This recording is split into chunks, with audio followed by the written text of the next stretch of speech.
नमस्कार दोस्तों, स्वागत है आपका आपके अपने YouTube channel DS Rajput education में। तो साथियों, आज आप लोग देखने वाले हैं ऐसे महत्वपूर्ण क्वेश्चन जो आपको परीक्षा में पास करा सकते हैं, वो भी सुपर टेट की परीक्षा में। तो आप लोग ज़रूर देखिएगा। अगर आपको बिलीव नहीं है तो आप लोग क्वेश्चनों को देखिएगा, आपको स्वयं बिलीव हो जाएगा कि सर सही बोल रहे थे। तो आपको करना क्या है, शुरू से आपको अंत तक क्वेश्चन देखना है और हमारे साथ बने बने रहना है। अगर आपको वीडियो अच्छी लगे तो लास्ट में ज़रूर लाइक कर देना, ज़रूर सब्सक्राइब कर लेना अगर इसी प्रकार से वीडियो आप लोग देखना चाहते हैं। तो चलते हैं अपन बिना समय बर्बाद किए हुए आपका। तो पहला क्वेश्चन देखते हैं कि एक विज्ञान शिक्षिका श्वसन प्रकरण पढ़ाने के बाद परीक्षा का आयोजन करती है और यह देखती है कि अधिकांश विद्यार्थी श्वसन और सांस लेने के बीच अंतर को नहीं समझते हैं। यह किसके कारण हो सकता है। तो साथियों, अगर आपको इसका आंसर पहले से ही पता है या किसी भी क्वेश्चन का आंसर आपको पता है या मालूम है तो आप लोग ज़रूर कमेंट करिएगा हमारे बताने से पहले। थोड़ा सा अगर आप लोग चाहें तो वीडियो को रोक करके भी उसको आंसर दे सकते हैं। आपका समय बर्बाद ना हो इसलिए मैं आपको आंसर बताते चलूँगा। आप लोग अगर चाहें तो बता भी सकते हैं, वीडियो को रोक कर के बता भी सकते हैं, जैसे चाहें आप लोग उसका आंसर दीजिएगा, ठीक है। और आपको अगर यूपी टेट और सुपर टेट और जो जूनियर एडेड स्कूल की जो परीक्षा की वैकेंसी निकली हुई है उनके लिए बहुत महत्वपूर्ण आपको ये होने वाला है। आप जब भी पेपर देंगे इस वीडियो से कम 15 क्वेश्चन आपको सुपर टेट और जूनियर एडेड की परीक्षा में आपको ये क्वेश्चन मिल जाएंगे। तो देखते हैं क्वेश्चन इसका क्या हो जाएगा। राइट आंसर आपने पढ़ लिया होगा, तो इसका जो राइट आंसर हो जाएगा वो हो जाएगा वह कक्षा में प्रभावी तरीके से संबंधित संकल्पना को व्याख्यात नहीं कर सकी, ठीक है। तो उसकी गलती है, ठीक है। नेक्स्ट देखते हैं, प्राथमिक सामाजिकरण है। तो प्राथमिक सामाजिकरण क्या हो जाएगा, शुरुआती उम्र में परिवार एवं मित्रों से सीखना, किशोर अवस्था में समाज से सीखना, प्राथमिक स्तर पर समाज से सीखना या फिर शिक्षकों का अनुसरण करना। तो प्राथमिक समाजीकरण क्या होता है आपको पता होना चाहिए। तो जो प्राथमिक समाजीकरण होता है वो होता है कि शुरुआती जो उम्र होती है उसमें एक बच्चा कैसे सीखता है, अपने परिवार से, माता पिता से या दादा दादी से, या फिर जैसे जैसे वो बड़ा हो जाता है तो मित्रों से भी सीखना प्रारंभ करता है। तो प्राथमिक समाजीकरण क्या होता है, शुरुआती उम्र में परिवार एवं मित्रों से सीखना, ठीक है। तो पहला वाला ऑप्शन आपका राइट हो जाएगा। नेक्स्ट देखते हैं, उससे भी महत्वपूर्ण क्वेश्चन है, राष्ट्रपति द्वारा राज्यसभा में कितने सदस्य मनोनीत होते हैं। तो आपको ये वीडियो है ऑल इन वन हो जाएगी, ठीक है, ऑल इन वन। तो आप लोग इस वीडियो को जरूर देखिएगा शुरू से अंत तक, ठीक है। मैंने पहले ही बोला था कि जरूर देखना आप लोग। अगर विश्वास नहीं है तो आप लोग इसको देखिएगा, आपको स्वयं बिलीव हो जाएगा। तो राष्ट्रपति जो है वो राज्यसभा में कितने सदस्य मनोनीत कर सकता है, तो आपको इसका भी आंसर पता होना चाहिए। तो साथियों, इसका जो राइट आंसर हो जाएगा कि राष्ट्रपति जो राज्यसभा में सदस्य मनोनीत करता है वो कितने 12 करता है, ठीक है, 12 सदस्य मनोनीत करता है। तो इसका भी क्या हो जाएगा राइट आंसर, पहला वाला ऑप्शन 12, ठीक है। अब नेक्स्ट देखते हैं, ये भी उससे भी महत्वपूर्ण क्वेश्चन है, निम्न में से कौन सा अनुच्छेद है जो सार्वभौमिक मानवाधिकार सुनिश्चित करता है। तो कौन सा अनुच्छेद है जो सार्वभौमिक मानवाधिकार सुनिश्चित करता है, अनुच्छेद 10, अनुच्छेद 15, अनुच्छेद 20 या फिर अनुच्छेद 25। तो क्या हो जाएगा इसका राइट आंसर। तो साथियों, जो अनुच्छेद है जो सार्वभौमिक मानवाधिकार सुनिश्चित करता है तो वो अनुच्छेद 15 है जो सार्वभौमिक मानवाधिकार सुनिश्चित करता है, ठीक है। आपको याद होना चाहिए, ये पता होना चाहिए, ठीक है। नेक्स्ट क्वेश्चन देखते हैं, 10% नियम दिया गया है। तो 10% का जो नियम दिया था वो किसके द्वारा दिया गया था, लैंडमान के द्वारा, गोल्डमान के द्वारा, बेकमान के द्वारा या फिर इनमें से कोई नहीं। तो साथियों, जो 10% का नियम दिया गया था वो किसके द्वारा दिया गया था, तो वो दिया गया था लैंडमान के द्वारा, ठीक है। पहला वाला विकल्प इसका राइट हो जाएगा। नेक्स्ट क्वेश्चन देखते हैं, देखना इससे भी महत्वपूर्ण क्वेश्चन है, एक से बढ़कर एक क्वेश्चन जो कि महत्वपूर्ण है आपके लिए, ठीक है। तो हरित गृह प्रभाव के द्वारा पृथ्वी पर कौन सा रेडिएशन होता है। तो हरित गृह प्रभाव जो है उसके प्रभाव के द्वारा पृथ्वी पर कौन सा रेडिएशन होता है। तो यूवी रेडिएशन, गामा रेडिएशन या एक्स किरण रेडिएशन या फिर इंफ्रारेड रेडिएशन। तो क्या हो जाएगा इसका राइट आंसर। तो आप लोग बताइए इसका राइट आंसर क्या हो जाएगा। आशा करता हूँ आप लोग जरूर इसका आंसर देते जा रहे होंगे क्वेश्चनों का। तो जो हरित गृह प्रभाव के द्वारा पृथ्वी पर जो रेडिएशन होता है वो इंफ्रारेड रेडिएशन होता है। ठीक है, चौथा वाला विकल्प आपका राइट हो जाएगा। नेक्स्ट क्वेश्चन देखते हैं, चिपको आंदोलन के प्रणेता हैं। ये क्वेश्चन हर साल सुपर टेट या यूपी टेट की परीक्षा में पूछा जाता है। साथियों, यूपी टेट में तो हमेशा क्वेश्चन ये पूछा जाता है। इससे पूछा जाएगा कि कहाँ से शुरुआत हुई थी, ठीक है, किसके कौन प्रणेता थे। तो ये उत्तराखंड से शुरुआत की थी। किसने की थी? सुंदरलाल बहुगुणा ने इसकी शुरुआत या प्रणेता थे। ठीक है, चिपको आंदोलन की। तो क्या हो जाएगा? सेकंड ऑप्शन हो जाएगा। ठीक है, नेक्स्ट क्वेश्चन देखते हैं, हवा का एक तीव्र भंवर जो समताप मंडल में बनता है और अंटार्कटिका के ऊपर छाया रहता है उसको अपन क्या कहते हैं? तो इसके ऑप्शन देखते हैं। तो इसके ऑप्शन है ध्रुवीय समताप मंडलीय बादल, ध्रुवीय भवंडर, ए और बी, या फिर इनमें से कोई नहीं। तो क्या हो जाएगा इसका राइट आंसर? तो साथ ही इसका जो राइट आंसर हो जाएगा वो ध्रुवीय भवंडर हो जाएगा जो आसमान पर छाया रहता है। ठीक है, नेक्स्ट क्वेश्चन देखते हैं, लंदन भ्रूम पाया जाता है। तो लंदन भ्रूम कहाँ पाया जाता है? ग्रीष्मकाल के दिन के समय, ग्रीष्मकाल में सुबह के समय, या फिर शीतकाल में दिन के समय, या फिर शीतकाल में सुबह के समय। तो क्या हो जाएगा इसका राइट आंसर? तो साथियों इसका जो राइट आंसर हो जाएगा कि लंदन जो भ्रूम पाया जाता है वो शीतकाल में सुबह के समय पाया जाता है। ठीक है, नेक्स्ट क्वेश्चन देखते हैं, बिश्नोई संप्रदाय स्थापित किया गया था। तो जो बिश्नोई संप्रदाय था वो किसके द्वारा स्थापित किया गया था? बी आर अम्बेडकर के द्वारा, भजनलाल के द्वारा, या गुरु जम्भेश्वर के द्वारा, या फिर जोधपुर के राजा के द्वारा। ठीक है, तो बिश्नोई किसके द्वारा स्थापित किया गया था? साथियों आपको ये क्वेश्चन कहीं नहीं मिलने वाले हैं, आप लोग कई वीडियो देख लेंगे उसमें भी नहीं मिलेंगे। आप लोग इसको जरूर देखिएगा शुरू से अंत तक। अगर आप लोग इसी प्रकार से और क्वेश्चन देखना चाहते हैं तो जरूर चैनल को सब्सक्राइब कर लें और बगल वाले बेल आइकन को प्रेस करना बिल्कुल मत भूलिएगा। इससे होगा क्या, इससे जैसे ही कोई वीडियो डलेगी हमारे चैनल में तो उसका नोटिफिकेशन आपके लिए मिल पाएगा और आप लोग उसको देख पाएंगे। इसलिए मैं आपसे बार बार बोलता हूँ कि चैनल सब्सक्राइब करने के साथ साथ आप बेल आइकन को भी ज़रूर प्रेस करिएगा ताकि आप लोगों के लिए नई नई वीडियो देखने को मिल सकें। तो क्वेश्चन क्या चल रहा था कि बिश्नोई संप्रदाय स्थापित किया गया था किसके द्वारा? आप आशा करता हूँ आपने आंसर दे दिया होगा। तो बिश्नोई संप्रदाय है वो गुरु जम्भेश्वर के द्वारा स्थापित किया गया था। ठीक है, यहाँ पर नेक्स्ट क्वेश्चन देखते हैं, EIA अमेरिका में स्थापित किया गया। तो EIA का फुल फॉर्म क्या हो जाएगा? Environment impact assessment. ठीक है, तो जो अमेरिका में स्थापित किया गया था। अब इसका क्या पूछा जा रहा है? सन पूछा जा रहा है। अगर EIA कहाँ स्थापित किया गया था तो इसका राइट आंसर होगा अमेरिका में।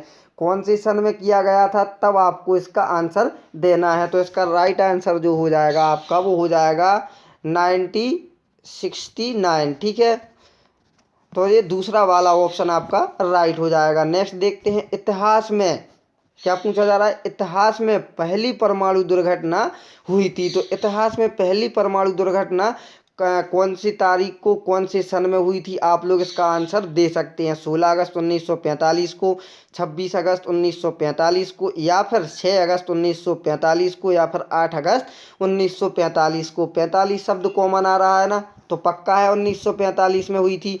लेकिन तारीख क्या थी, डेट क्या थी, आपको इसका आंसर देना है। तो साथ ही जो इतिहास में पहली परमाणु दुर्घटना हुई थी वो 6 अगस्त 1945 को हुई थी। ठीक है, नेक्स्ट देखते हैं क्वेश्चन, सामाजिक विज्ञान प्राचीन कहानियों और भौतिक वस्तुओं से अलग मानव विषयों से संबंधित ज्ञान चिंतन के विषय समूह है।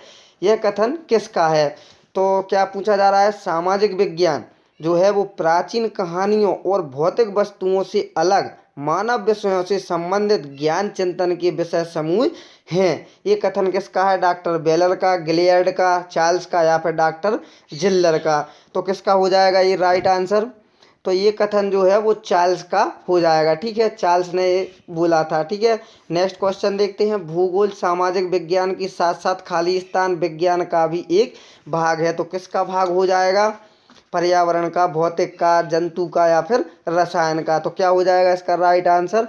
तो वो हो जाएगा कि भूगोल सामाजिक विज्ञान के साथ साथ पर्यावरण विज्ञान का भी एक भाग है। ठीक है, तो पहला वाला ऑप्शन आपका राइट हो जाएगा। नेक्स्ट क्वेश्चन देखते हैं, पर्यावरण के जैविक घटकों का विस्तृत अध्ययन किस विषय में करते हैं। तो पर्यावरण के जैविक घटकों का जो विस्तृत अध्ययन किया जाता है वो किसके अंतर्गत अपन लोग करते हैं। तो क्या होना चाहिए इसका राइट आंसर, आप लोग भी बताइएगा इसका राइट आंसर। तो साथियों, जो पर्यावरण के जैविक घटकों का जो विस्तृत अध्ययन किया जाता है वो जीव विज्ञान के अंतर्गत किया जाता है। तो तीसरा वाला ऑप्शन आपका राइट होना चाहिए। ठीक है, नेक्स्ट क्वेश्चन देखते हैं। पर्यावरण शिक्षा के अंतर्गत विभिन्न विषयों के कारण हम कह सकते हैं कि, क्या कह सकते हैं, यह एक जटिल विषय है, इसका पाठ्यक्रम विस्तृत है, इसका पाठ्यक्रम अनिश्चित है, या फिर इनमें से कोई नहीं। तो क्या कह सकते हैं हम, क्या होना चाहिए इसका राइट आंसर।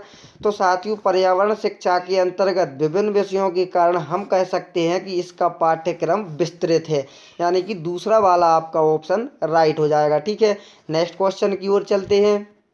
तो नेक्स्ट क्वेश्चन में क्या पूछा जा रहा है, भौतिक विज्ञान और पर्यावरण विषय में कौन सा प्रकरण सम्मिलित रूप में है। तो भौतिक विज्ञान और पर्यावरण विषय में कौन सा प्रकरण सम्मिलित रूप में है।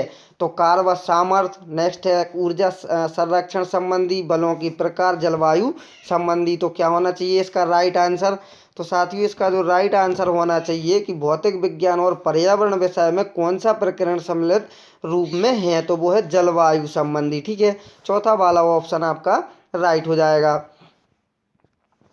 नेक्स्ट क्वेश्चन देखते हैं। जीवन क्यों है, कैसे है, इसे किस प्रकार स्वस्थ एवं उन्नत बनाया जा सकता है आदि बातों को समझाने के लिए किसका अध्ययन आवश्यक है। मनोविज्ञान का, राजनीति विज्ञान का, जीव विज्ञान एवं पर्यावरण का, या फिर रसायन विज्ञान का। तो क्या हो जाएगा इसका राइट आंसर। क्या पूछा है, जीवन क्यों है, कैसे है, इसे किस प्रकार स्वस्थ एवं उन्नत बनाया जा सकता है आदि बातों को समझाने के लिए आप किसका विकास या किसका अध्ययन आवश्यक हो जाएगा। तो किसका हो जाएगा, आप लोग बताइए इसका राइट आंसर। तो साथियों, जीवन क्यों है, जीव विज्ञान और स्वस्थ रहने के जो नियम है वो पर्यावरण के अंतर्गत आते हैं। तो जीव विज्ञान एवं पर्यावरण अपना राइट ऑप्शन हो जाएगा। ठीक है, नेक्स्ट क्वेश्चन देखते हैं। मानव जीवन के लिए आवश्यक वस्तुओं जैसे ईंधनों आदि को पर्यावरण विषय में सम्मिलित करने का मुख्य कारण है। तो क्या हो जाएगा, संरक्षण के लिए, उपलब्धता जानने के लिए, नष्ट करने के लिए, या फिर उपयोग पर रोकथाम करने के लिए। तो क्या होना चाहिए इसका राइट आंसर। तो साथियों, मानव जीवन के लिए जो आवश्यक वस्तुएं हैं जैसे ईंधन है, ठीक है, पर्यावरण विषय में सम्मिलित करने का मुख्य कारण आपका क्या होना चाहिए। तो क्या होना चाहिए, तो इसका जो राइट आंसर हो जाएगा वो संरक्षण के लिए आवश्यक होना चाहिए या मुख्य कारण होना चाहिए। ठीक है, पहला वाला आपका राइट आंसर होना चाहिए। ठीक है, नेक्स्ट देखते हैं। चक्रवात एवं भूकंप की उत्पत्ति के कारणों के लिए पर्यावरण को किस विषय से संबंधित किया जाता है। तो चक्रवात और भूकंप की उत्पत्ति है, उनके कारण को जानने के लिए पर्यावरण को किस विषय से संबंधित किया जाता है। रसायन विज्ञान से, भूगोल से, भौतिक विज्ञान से, या फिर ये सभी। तो क्या होना चाहिए इसका राइट आंसर। तो साथियों, इसका जो राइट आंसर होना चाहिए, जैसे कि यहाँ पर पूछा जा रहा है चक्रवात और भूकंप, तो आप लोग समझ ही रहे होंगे, तो ये भौतिक विज्ञान है। ठीक है, इसका किसी भी महत्व नहीं हो जाएगा। ठीक है, तो ये भौतिक विज्ञान का एक संबंधित मानना चाहिए विषय से। तो नेक्स्ट राइट आंसर हो जाएगा भौतिक विज्ञान। नेक्स्ट क्वेश्चन देखते हैं। पर्यावरण विषय विज्ञान की किन किन शाखाओं से संबंधित है। क्या पूछा है, पर्यावरण विषय विज्ञान की किन किन शाखाओं से संबंधित है। भौतिक विज्ञान, रसायन विज्ञान, जीव विज्ञान, या फिर ये सभी। तो पर्यावरण विषय विज्ञान की किन शाखाओं से संबंधित है। तो क्या होना चाहिए इसका राइट आंसर। तो इसका राइट आंसर होना चाहिए रसायन विज्ञान से संबंधित हो जाएगा। ठीक है, तो राइट आंसर हो जाएगा बी ऑप्शन। नेक्स्ट क्वेश्चन देखते हैं। प्रकृति संबंधी परिवर्तन, समस्याओं तथा जलवायु इत्यादि का अध्ययन हम किन किन विषयों में करते हैं। तो किन किन विषयों में करते हैं अपन लोग, पर केवल पर्यावरण में, भूगोल, पर्यावरण एवं विज्ञान विषयों में, या फिर केवल भूगोल में। तो क्या होना चाहिए इसका राइट आंसर। तो साथियों, इसका जो राइट आंसर होना चाहिए वो भूगोल, पर्यावरण एवं विज्ञान विषयों में इसका विषयों का अध्ययन करते हैं। ठीक है, नेक्स्ट क्वेश्चन देखते हैं। खाली स्थान विषय के माध्यम से अपने वातावरण की शक्तियों को अपने अनुकूल बनाने में सहायता मिलती है। पर्यावरण से, विज्ञान से, भूगोल से, या फिर कोई नहीं। तो क्या हो जाएगा इसका राइट आंसर। तो साथियों, विज्ञान जो विषय है इसके माध्यम से वातावरण की शक्तियों को अपने अनुकूल बनाने में सहायता मिलती है। तो दूसरा ऑप्शन आपका राइट हो जाएगा। नेक्स्ट क्वेश्चन देखते हैं। जलवायु से संबंधित पूर्वानुमान के लिए पर्यावरण के पाठ्यक्रम में किस विषय को सम्मिलित किया जा सकता है, जीव विज्ञान, भूगोल, भौतिक विज्ञान या फिर ये सभी। तो क्या हो जाएगा इसका राइट आंसर? तो साथियों इसका जो राइट आंसर होगा वो हो जाएगा भौतिक विज्ञान। ठीक है, तीसरा वाला विकल्प अपना राइट हो जाएगा। नेक्स्ट क्वेश्चन देखते हैं, हमारे अपने प्राकृतिक परिवेश में घटित होने वाली जो विभिन्न घटनाएं हैं के कारणों का अपन को पता लगाने के लिए पर्यावरण विषय में किस विषय को सम्मिलित कर सकते हैं? तो ऑप्शन देखते हैं, जैसा कि पहला ऑप्शन है भूगोल, इतिहास, भौतिक विज्ञान या फिर रसायन विज्ञान। तो क्या होना चाहिए इसका राइट आंसर? तो होना चाहिए भौतिक विज्ञान। ठीक है, तीसरा वाला विकल्प आपका राइट हो जाएगा। नेक्स्ट क्वेश्चन देखते हैं, भूगोल विषय में पर्यावरण से संबंधित किस विषय वस्तु का अध्ययन किया जाता है? तो प्राकृतिक आपदाओं का, अजैव घटकों का, संसाधनों की उपलब्धता का या फिर ये सभी। तो किसका अध्ययन किया जाता है? तो साथियों इसका जो राइट आंसर होगा वो प्राकृतिक आपदाओं का भी अध्ययन किया जाता है, अजैव घटकों का भी किया जाता है, संसाधनों की उपलब्धता का भी किया जाता है, यानी कि इसका जो राइट आंसर होना चाहिए वो होना चाहिए ये सभी। ठीक है, चौथा वाला विकल्प आपका राइट हो जाएगा। नेक्स्ट क्वेश्चन देखते हैं, जिन विषय की सहायता से हम अपनी पारिस्थिति के विषय में अध्ययन करते हैं वे सभी खाली स्थान के अंतर्गत आते हैं। पर्यावरण के अध्ययन के अंतर्गत या फिर सामाजिक अध्ययन के अंतर्गत या फिर जीव विज्ञान के या फिर खगोल विज्ञान की। तो किसके अंतर्गत आते हैं?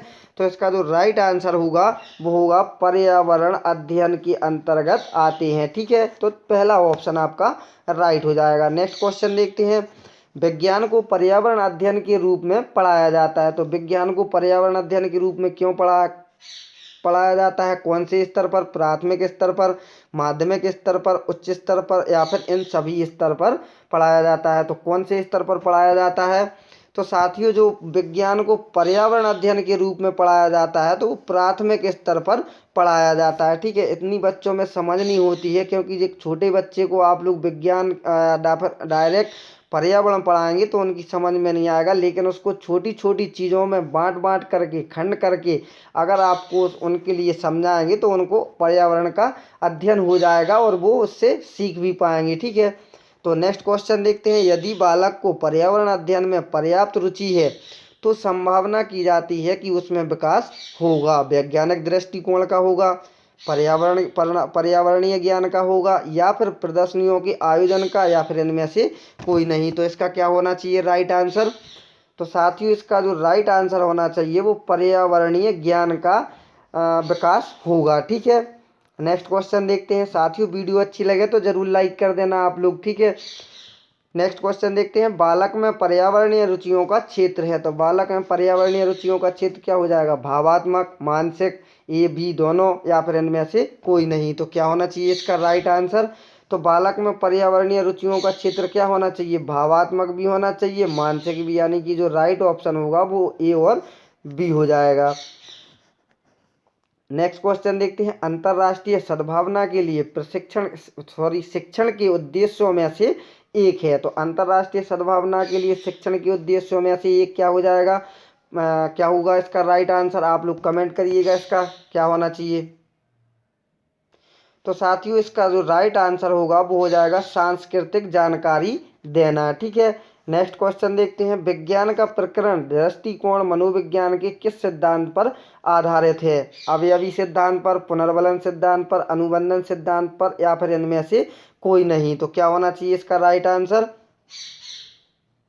तो साथियों इसका जो राइट आंसर होगा वो होगा अवयवी सिद्धांत के आधार पर। ठीक है, नेक्स्ट देखते हैं, पर्यावरण एवं पारिस्थितिकी की मूल संकल्पना में सम्मिलित नहीं है। तो पर्यावरण और पारिस्थितिकी की मूल संकल्पना में कौन सम्मिलित नहीं है? अनुकूलन, परिवर्तनशीलता, जनसंख्या वृद्धि या फिर पार्थिव एकता। तो क्या होना चाहिए इसका राइट आंसर?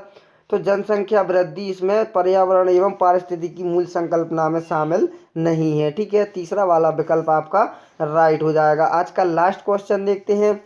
लास्ट क्वेश्चन देखने से पहले साथियों आप लोग जरूर बताइएगा कैसा लगा आपको आज का प्रैक्टिस सेट पेपर, कैसी रही क्लास। ठीक है, आपको आपके कितने नंबर बने हैं, कितने आपने सही किए हैं, आप लोग ज़रूर कमेंट करिएगा और एक लाइक ज़रूर कर दीजिएगा दोस्तों, जिससे कि हमारा मनोबल भी बढ़े, जिससे कि मैं आप लोगों के लिए अच्छे से अच्छे वीडियो उपलब्ध करा सकूं और आप लोगों का जो सुपर टेट और एडेड स्कूलों में जो वैकेंसी निकली हुई हैं उनमें आप लोग आसानी से पार कर सकें। और मैं भी प्रार्थना करूंगा ईश्वर से कि आप लोग ज़रूर उसमें सफल हों, क्योंकि आप लोग मेहनत करेंगे ज़रूर सफल होंगे। तो क्या होना चाहिए इसका राइट आंसर, पर्यावरण अध्ययन की पाठ्य पुस्तकों में विभिन्न प्रकरणों में एक खंड करके देखो को शामिल किया गया है। इसका उद्देश्य क्या हो जाएगा, घर में शिक्षार्थियों को व्यस्त रखना, प्रत्यक्ष हस्तपरक अनुभव उपलब्ध कराना, या फिर परीक्षा में निष्पादन को सुधारना, या फिर चौथा है वैज्ञानिक शब्दावली की परिभाषाएं सीखना। तो क्या हो जाएगा इसका राइट आंसर। तो साथियों इसका जो राइट आंसर हो जाएगा आपका वो हो जाएगा प्रत्यक्ष हस्तपरक अनुभव उपलब्ध कराना। ठीक है, दूसरा वाला ऑप्शन आपका राइट हो जाएगा। तो चलते हैं साथियों, आज आप लोगों ने देखे हैं 34 महत्वपूर्ण क्वेश्चन। आपके कितने नंबर बने हैं आप लोग जरूर कमेंट में भेजिएगा अपने नंबर। कैसी लगी वीडियो जरूर आप लोग कमेंट करना और एक लाइक जरूर कर देना। और अभी तक चैनल को सब्सक्राइब नहीं किया है, ऐसे ही देखना चाहते हैं तो जरूर चैनल को सब्सक्राइब कर लें, बगल वाले बेल आइकन को प्रेस कर लें, ताकि जिससे कि जैसे ही वीडियो अपलोड हो उसका नोटिफिकेशन आपके लिए सबसे पहले मिल सके। तो चलते हैं साथियों, मिलेंगे बहुत ही जल्द नेक्स्ट प्रैक्टिस सेट में। जब तक के लिए जय हिंद, जय भारत।